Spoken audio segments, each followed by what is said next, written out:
This is a demo on how to use chalk pastels for a drawing.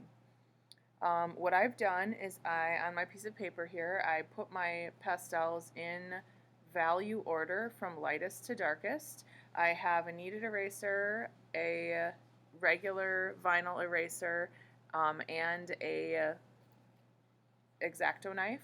I also might want to use a blending stump. My blending stump's a little bit dirty, but you can clean that. There'll be a demo on how to do that as well. Here I have my drawing all blocked in with the outlines drawn to the correct vanishing points.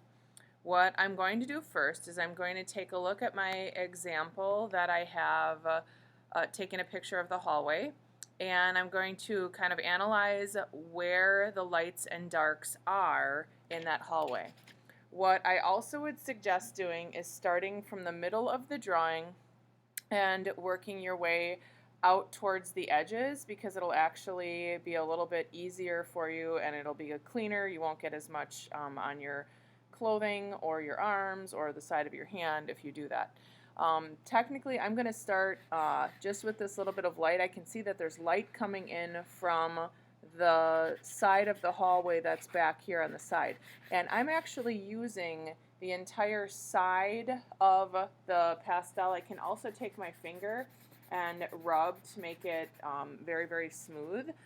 In addition to using that whole side, I can actually use a corner of the pastel to get a very, very thin line.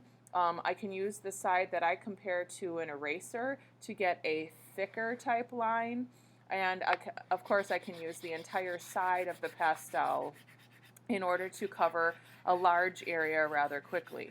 I'm actually going around the display case that's at the end of the hallway as well, because that's actually going to be a little bit darker value in a little bit.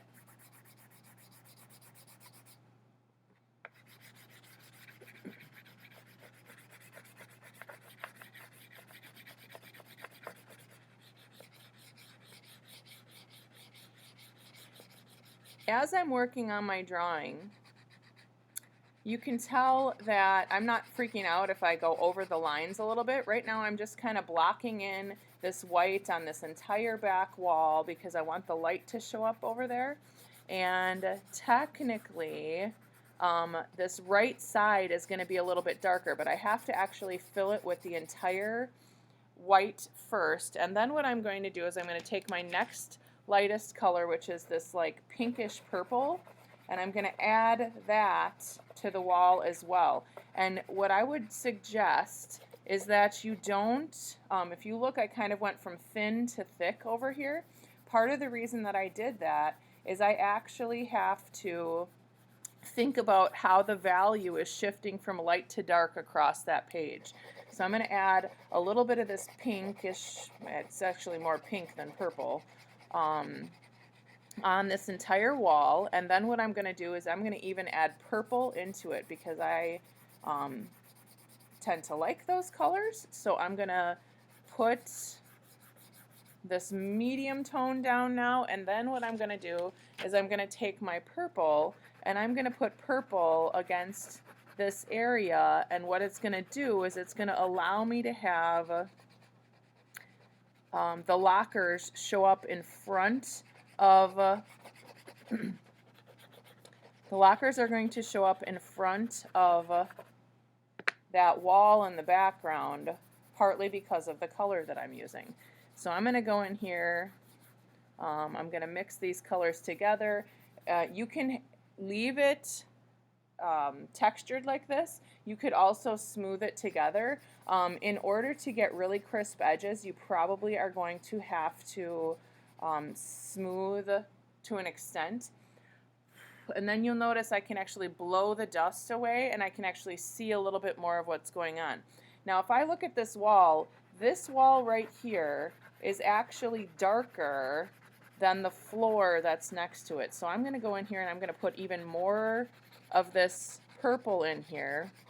And then technically, I'm also going to add a little bit of black to this back wall. One other thing that you need to be aware of is that even though you are using the pastels, you may have to go back into different parts of the drawing, just like what we did with the cylinder and box assignment. And I do actually want to get a little bit of the pink and a little bit of the purple into this side of the wall.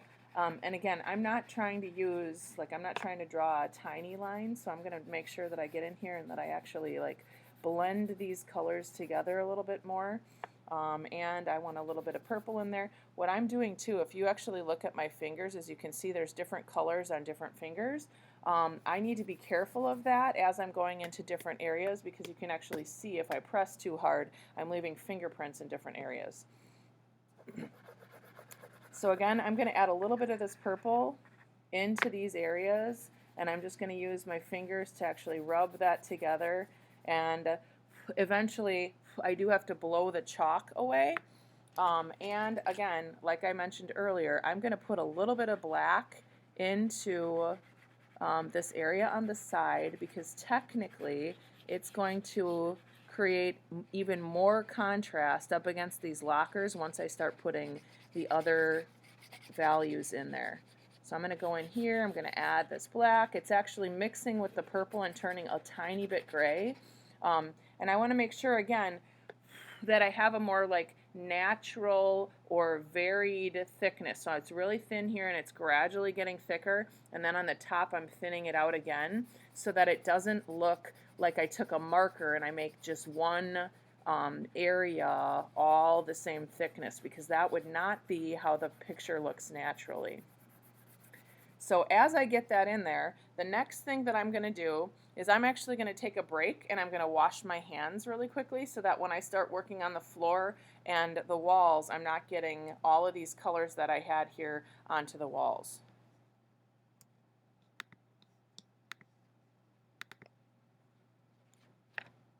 Another thing that I can do if I'm really bothered by the fact that this isn't nice and crisp is I could actually go and take an eraser and I can erase parts of where this pastel is that are really bothering me. You really do want to be careful not to accidentally like smear what you're working on there. And I can also see in my video here as I'm talking to you that it's way too dark in some of these areas. It actually looks more natural in real life. The camera is actually putting a little bit too much light in there, but I'll probably go back and make that look a little bit nicer in a moment. As I'm looking at my photographic reference, I can actually see that this floor is much lighter than the wall. So I'm going to start with this medium pink, and then I'm probably again going to use some of the white, because I can see that there's light coming in from the hallway over here on this other side. And again, Nick, you can see where I'm, this is chalk pastel, so it's making a lot of dust right here. And basically I'm going to have to eventually blow that away, and you can see how I'm getting a nicer edge between these two different colors. In order to get a really crisp edge, you are going to have to work at it. It's not going to just come automatically. One thing I am going to say about the reflection here, because you can see in the floor I'm actually reflecting the wall that is right above it. I do have to take a little bit of white, like I mentioned earlier, and I'm going to take some of this white and I'm going to go along the edge here to make it brighter, but the reflection should technically be darker than the wall that's above it. So I'm going to leave it a little bit darker, and I'm actually going to add a little bit more of the purple that I have, and probably even some black down into this other area over here.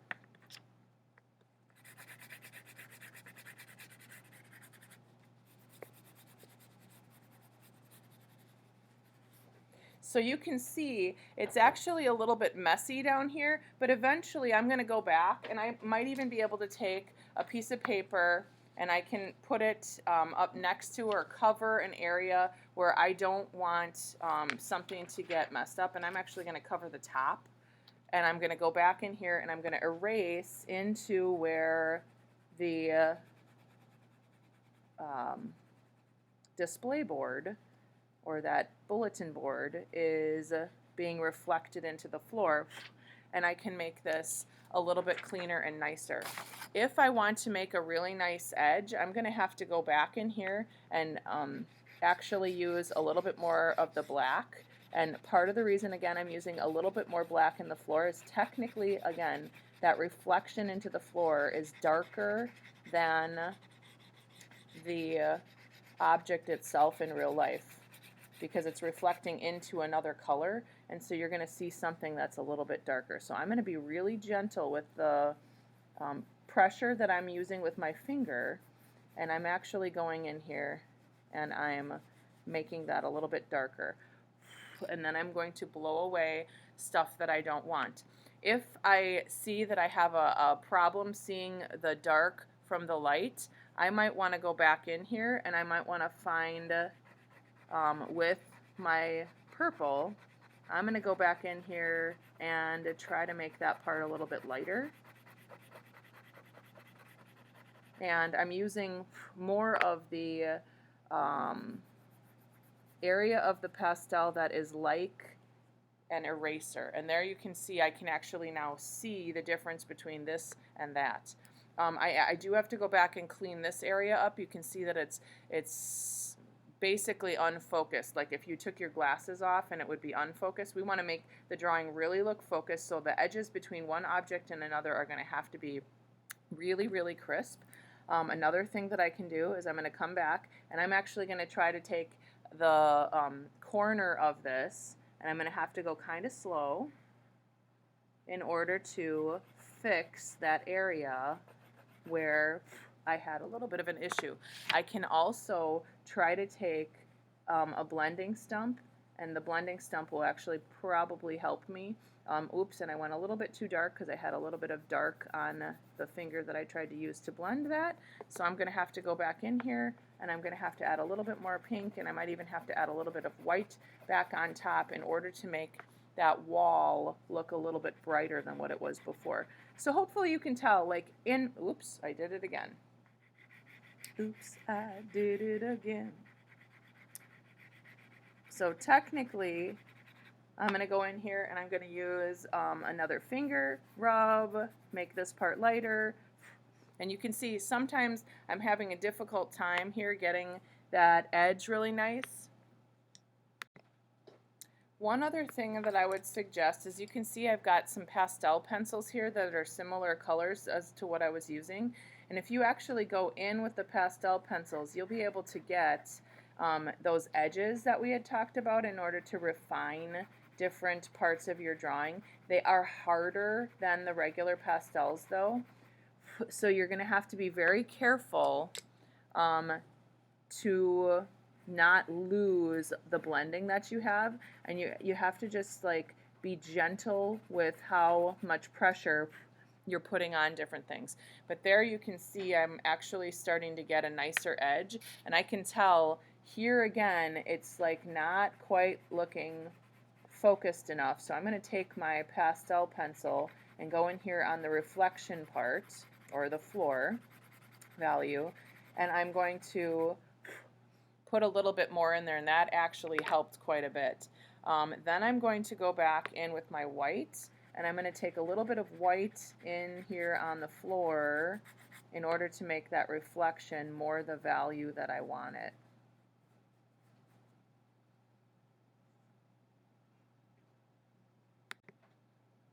So you can tell in just a few minutes I got like almost a half of my drawing at least covered. I am going to have to go back in and refine some areas where I can see like I've got too much of pink right here. I'm going to have to like trail that out and put a little bit more purple in. Up here I have a little bit too much purple. I need to put a little bit of pink, and I'm probably going to need to again trail it out or make it like a really thin area that goes from thin to thick, sort of like what's happening with the black.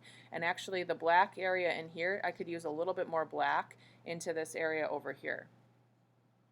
You're going to need to keep assessing your drawing in order to make it look the way that you really would like, to have enough contrast to be able to see different areas, and in order to get that really high score that I'm sure you want.